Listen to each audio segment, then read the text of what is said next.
Second year के प्रिय विद्यार्थियों, आपके बीएससी का फर्स्ट पेपर इनकम टैक्स है और जिसमें अपने तीसरा चैप्टर जो है इनकम फ्रॉम सैलरी हेड, वेतन शीर्षक से आय, ये अपन ने कल लेक्चर शुरू किया था और इस लेक्चर के कंटिन्यूएशन में कल ये अधूरा रह गया था, तो आपको पूरा समझा नहीं पास का, समय अवधि कम होने की वजह से।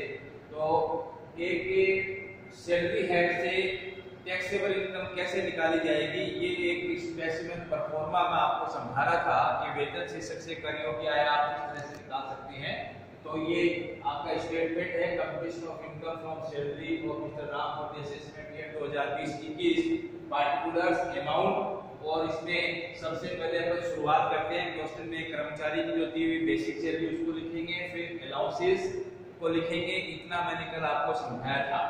अब तीसरा पॉइंट आता है कि एक कर्मचारी को वेतन के स्थान पर कुछ फायदे दिए जाते हैं, profits in lieu of salary.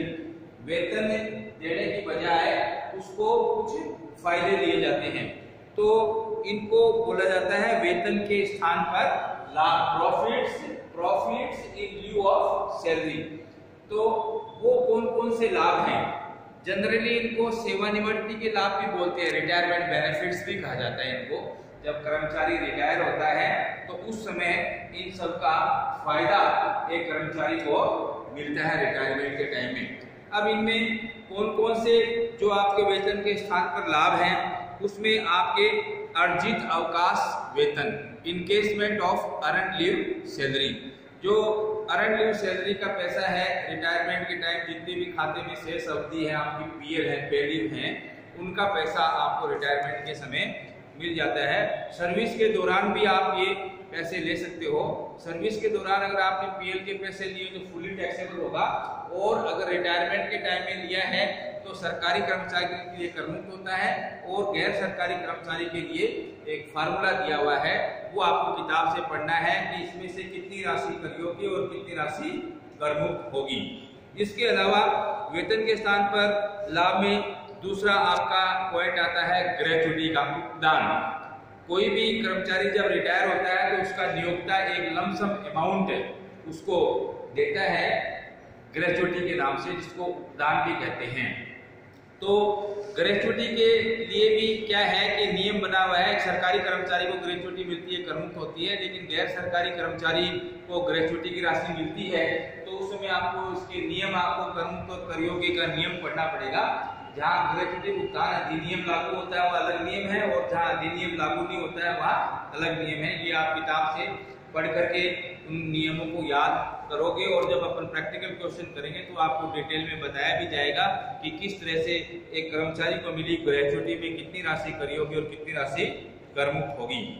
फिर आपके आती है मासिक पेंशन और पेंशन का एक मुश्त भाग। रिटायरमेंट के टाइम आपकी पेंशन बनती है, तो उस पेंशन के लिए भी क्या है कि अगर आप सरकारी कर्मचारी हैं तो आपके लिए मासिक पेंशन कर योग्य होगी, गैर सरकारी है तो भी कर योग्य होगी। लेकिन अगर एक मुश्त राशि आप लेते हो तो सरकारी कर्मचारियों के लिए कर मुक्त होती है, और अन्य कर्मचारियों के लिए अगर वो पेंशन की एक मुश्त राशि लेता है तो उसके नियम बने होते हैं, कितनी कर योग्य कितनी कर मुक्त। ये आपको आगे जब प्रैक्टिकल क्वेश्चन करेंगे उसमें बताएंगे या किताब में आप देखेंगे। लेकिन एक सरकारी कर्मचारी को रिटायरमेंट के टाइम एक मुश्त जो राशि मिलती है वो पूर्णतया कर मुक्त होती है। फिर उसके बाद आपके रिटायरमेंट बेनिफिट्स में वेतन के स्थान पर लाभ में आता है क्षतिपूर्ति, कंपनसेशन। इसमें कितनी राशि कर योग्य कितनी राशि कर मुक्त, ये आप फार्मूले से निकाल करके देखेंगे। फिर स्वैच्छिक सेवानिवृत्ति पर प्राप्त राशि, कोई वॉलंटरी रिटायरमेंट लेता है उसमें जो राशि मिलती है वो भी सैलरी हेड के अंदर आती है। उसमें ये देखना है कितनी राशि कर योग्य और कितनी कर मुक्त है, नियम आपको वहां पे लगाने पड़ेंगे। महत्वपूर्ण व्यक्ति बीमा पॉलिसी के अंतर्गत प्राप्त राशि, ये भी इसी में आएगी।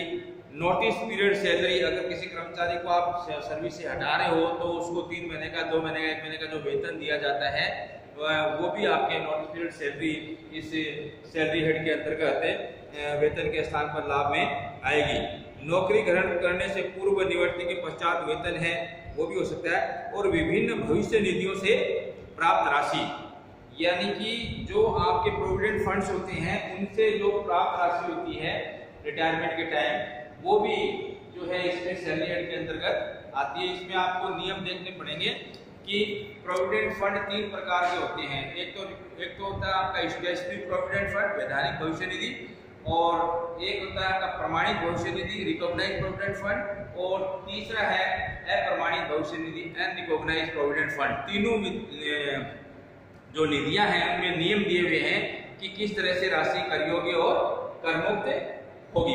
ये आपको डिटेल में नियम अलग से पढ़ाए जाएंगे। अब उसके बाद जो आपका अगला पॉइंट आता है वो आता है परक्विजिट्स और पर्क्स, जिसको हिंदी में कहते हैं अनुलाभ। अब अनुलाभ क्या होता है कि एक नियोक्ता अपने कर्मचारी को मौद्रिक लाभ के अलावा जो अमौद्रिक के सुविधाएं लाभ देता है उसको बोलते हैं परक्विजिट्स और अनुलाभ। क्या, जैसे मैं आपको उदाहरण दूं, एक कर्मचारी को अमौद्रिक लाभ जो उसका नियोक्ता क्या दे सकता है, उसको रहने के लिए मुफ्त में मकान दे सकता है, फ्री में हाउस दे सकता है, उसको मोटर कार की सुविधा दे सकता है, तो उसको नौकरों की सुविधा दे सकता है। तो इन सबको बोलते हैं परक्विजिट्स या अनुलाभ। अब जितने भी प्रकार के अनुलाभ हैं, जैसे मुफ्त में रहने का मकान है, कार की सुविधा है, नौकर है, फ्री में सिलेंडर दिया जा रहा है, मैगजीन अखबार दिए जा रहे हैं, तो ये जितने भी अनुलाभ हैं उन अनुलाभों का कर योग्य अमाउंट कितना किस तरह से निकलेगा, इस सब के नियम बने हुए हैं। तो जब आपकी इनकम टैक्स की किताब आप खरीद लोगे, जब ये आ जाएगी बाजार में, तो आपको डिटेल में कर योग्य और कर मुक्त ये आपको देखना पड़ेगा कि अनुलाभों में से कितनी राशि कर योग्य और कितनी राशि कर मुक्त होगी। फिर एक नियोक्ता द्वारा अपने कर्मचारी के रिकॉग्नाइज्ड प्रोविडेंट फंड में 12% से ज्यादा जितना शेयर है वो यहाँ टैक्सेबल आपको दिखाया है। फिर अगर रिकॉग्नाइज्ड प्रोविडेंट फंड में 9.5% से ज्यादा अगर ब्याज एकत्रित हुआ है तो उस ब्याज को भी यहाँ आप स्टेटमेंट में टैक्सेबल दिखाएंगे। कहने का मतलब ये है, ये जो भविष्य निधियां हैं इनकी बारे में विस्तृत एक तालिका बनी हुई है नियम की, कि इसमें भविष्य निधियों में नियोक्ता का अंशदान होता है, कर्मचारी का अंशदान होता है, उसमें एकत्रित ब्याज होता है, और रिटायरमेंट के टाइम उसमें से एक मुश्त राशि मिलती है। तो इन सब पॉइंट्स के लिए कितनी टैक्सेबल और कितनी एग्जेम्प्टेड होगी ये आपको नियम में देखना पड़ेगा। अब इसके अलावा कई बार क्या होता है कि नियोक्ता कर्मचारी की तरफ से इनकम टैक्स का भुगतान कर देता है, टैक्स फ्री सैलरी देता है, तो इनकम टैक्स कर्मचारी की तरफ से अगर नियोक्ता ने दिया है तो वो भी income tax paid by the employer on behalf of the employee, वो भी इसके अंदर दिखाया जाएगा। यानी कि किसी भी तरह का अगर कोई सुविधा दी जा रही है उसका पेमेंट वो मालिक करता कर्मचारी न करके, तो वो यहाँ टैक्सेबल होती है। इसी तरह से ये उसके अलावा और कोई अदर इनकम भी सैलरी हेड के अंदर हो सकती है, जो मैंने आपको ये सैलरी की डिटेल बताई है सैलरी आइटम्स के, इसके अलावा उसको भी आप दिखा सकते हैं। अब इसमें इन सब जो 7 आइटम्स हैं इन सब का जोड़ होगा, उसको बोलते हैं ग्रॉस सैलरी, सकल वेतन। सकल वेतन एक कर्मचारी का सकल वेतन। अब सकल वेतन में से आपको क्या है कि 3 तरह की कटौतियां दी जाती है, 3 डिडक्शंस आर देयर। एक तो इसमें आपकी ये स्टैंडर्ड डिडक्शन है जिसको मानक कटौती बोलते हैं, और ये जो ग्रॉस सैलरी का अमाउंट आएगा इसमें से ये 3 कटौतियां दी जाएंगी। तो स्टैंडर्ड डिडक्शन जो है वो तो आपको स्वतः ही देना है, इसके बारे में क्वेश्चन में कहेगा नहीं आपको एग्जामिनर की स्टैंडर्ड डिडक्शन दो या मत दो। ये स्टैंडर्ड डिडक्शन कितनी है, 50,000 रुपीस, 50,000 की स्टैंडर्ड डिडक्शन है। फिर एंटरटेनमेंट अलाउंस, एंटरटेनमेंट अलाउंस की जो छूट है वो सभी कर्मचारियों को नहीं मिलती है, केवल सरकारी कर्मचारी को मिलती है। इसका एक फार्मूला बनाओ, फार्मूला आप खुद से पढ़ेंगे तो उसके आधार पे एंटरटेनमेंट अलाउंस की छूट दी जाएगी, कटौती दी जाएगी। और तीसरी कटौती है आपकी प्रोफेशनल टैक्स। अगर मान लो कर्मचारी ने कोई भी प्रोफेशनल टैक्स का अगर भुगतान किया है तो वो प्रोफेशनल टैक्स की भी कटौती ग्रॉस सैलरी में से दे दी जाएगी। तो ग्रॉस सैलरी में से कितनी कटौतियां हुई, 3। मानक कटौती स्टैंडर्ड डिडक्शन जो मैंने 50,000 आपको बताई है, और एंटरटेनमेंट अलाउंस और प्रोफेशनल टैक्स। अब इसमें आपको क्या करना है कि इनकम टैक्स कि प्रैक्टिकल क्वेश्चंस के लिए इस पाठ में से आप बुक खरीदिए। अभी रमेश बुक डुक्कू की जो आपकी इनकम टैक्स लॉ की बिल्कुल सेकंड ईयर की बुक आने वाली हो रही है, शायद बाजार में आ गई है, तो उस बुक को खरीदिए। और बुक में से जो मैंने आपको सैलरी हेड का जो चैप्टर है, इसकी पूर्व के लेक्चर में इसकी बैकग्राउंड आपको बताई। बैकग्राउंड बताने के बाद एक प्रैक्टिकल क्वेश्चन निकालने के लिए एक खाका, एक स्पेसिमेन आपको बना करके दिखाया है। अब बच्चों, इसमें सबसे बड़ी बात यह है कि एक अच्छा वकील कौन होता है जिसको सारे नियमों की जानकारी भली भांति उसके टिप्स पे है। एक चार्टर्ड अकाउंटेंट अच्छा कौन होता है जिसको सारे नियम कानून उसके अंगुलियों पे है।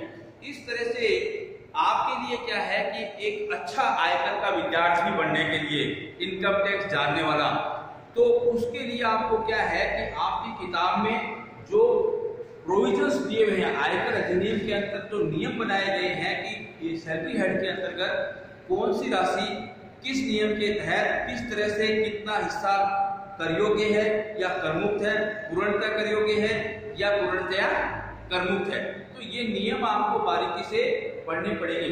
जब आप नियमों का अध्ययन अच्छी तरह से कर लेंगे तभी आप प्रैक्टिकल क्वेश्चन है वो भली भांति और अच्छी तरह से समझ सकते हैं और आपके इस पेपर के अंदर अच्छे मार्क्स आएंगे।